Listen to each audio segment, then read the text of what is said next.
ఇప్పటి వరకు అరణ్యంలో మావోయిస్టులు ఉంటారు అనుకునేవాళ్ళు. కానీ అదే అరణ్యంలో పోలీస్ స్టేషన్ ఏర్పాటైంది. 50 ఏళ్ల తరువాత దండకారణ్యంలో పోలీస్ స్టేషన్ ఏర్పాటైంది. అబూజ్మడ్లోని గుదురువాహిలో పోలీస్ సేవలు ప్రారంభం అయ్యాయి.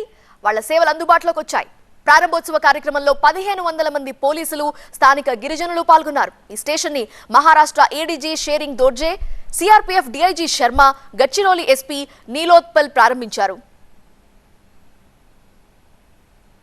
ఈ ప్రాంతం ఇప్పటి వరకు మావోయిస్టులు ఛత్తీస్గఢ్ నుంచి మహారాష్ట్రలో రావడానికి ప్రవేశ ద్వారంగా ఉపయోగించుకునేవాళ్ళు.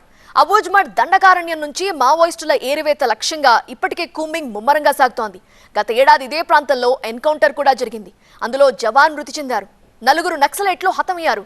ఈ డిసెంబర్ చివరి నాటికి మహారాష్ట్రని మావోయిస్టు రహిత రాష్ట్రంగా చేస్తామని అక్కడి పోలీసులు చెప్పారు.